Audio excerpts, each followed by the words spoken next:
Cement road ಆದರೆ ಅದು ತೇರು ವೇಗವಾಗಿ ಓಡುತ್ತೆ, ಇದೆಲ್ಲವೂ ಚರ್ಚೆ ಆಯಿತು.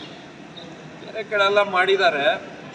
ನಾವು ಹಳೆ ಪದ್ಧತಿಯಲ್ಲಿ ಇರುವಂಥದ್ದು ಬೇಡ ಅನ್ನುವಂಥದ್ದನ್ನು ಕೂಡ ಎಲ್ಲರೂ ಡಿಸ್ಕಸ್ ಮಾಡಿ ಅದನ್ನು ಸುಮಾರು 2 ಕೋಟಿ ವೆಚ್ಚದಲ್ಲಿ ಒಳ್ಳೆ ಗುಣಮಟ್ಟ ಕಾಮಗಾರಿಯನ್ನು ಮಾಡುವಂಥ ಒಂದು ವ್ಯವಸ್ಥೆಯನ್ನು ಮಾಡುತ್ತೆ. ಇದ್ರಾಗ ಯಾರು ಕೂಡ ಲಾಭ ಇನ್ನೊಂದು ಯಾರೂ ನಿರೀಕ್ಷೆ ಇಲ್ಲ. ದೇವರ ಕೆಲಸಕ್ಕೆ ಯಾರು ಒಂದು ಸಿಂಗಲ್ ಪೈ ಕೂಡ ತಗೊಳ್ಳಲ್ಲ.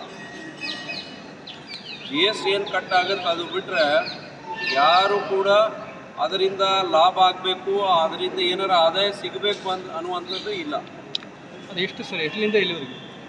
ಅದು ಪೂರ್ತಿ ಬೈಲಲ್ಲ, ಪೂರ್ತಿ ಬೈಲು. ಎಷ್ಟು ಮೀಟ್ರ್ ಆಗುತ್ತೆ?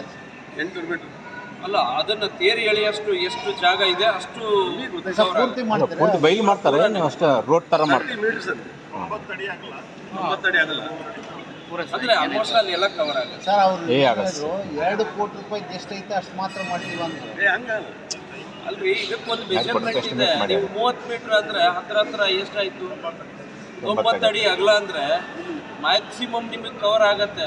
ಸ್ವಲ್ಪ ರಸ್ತೆಗೆ ಈಗ 90 ಅಡಿ ಅಗಲ ಅಂದರೆ ಏನು ಕುಸು ಆಯ್ತಾ? ರೋಡಿಂದ ರೋಡಿಗೆ ಕರೆಕ್ಟ್. ಎಷ್ಟಿದೆ ಅದು ಪೂರ್ಣ ಆಗುತ್ತೆ.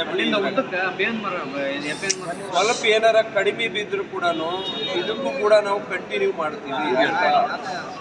ಅರ್ಧ ಬರ್ಧ ಅಲ್ಲ ಏ ಬರ ಇಲ್ಲ ಕಡಿಮೆ ಏನಾರ ಮೆಜರ್ಮೆಂಟ್ ಲೆಂತಿನಲ್ಲಿ ಕಡಿಮೆ ಆದರೂ ಕೂಡ ಕಂಟಿನ್ಯೂ ಮಾಡಿ, ಅರ್ಧ ನಿಲ್ಲಿಸಬಾರ್ದು. ನಾವು ಜಿಲ್ಲಾಧಿಕಾರಿಗಳು ಮಾತಾಡಿ ಅದಕ್ಕಿನ್ನ ಏನಾರ ಕಡಿಮೆ ಬಿದ್ದರೆ ನಾವು ಅದಕ್ಕೆ ಏನು ತೊಂದರೆ ಇಲ್ಲ. ಅರ್ಧ ಬರ್ಧ ಅಂತ ಇಲ್ಲ. ಆಮೇಲೆ ಇದು ಒಂದು ಕಡೆ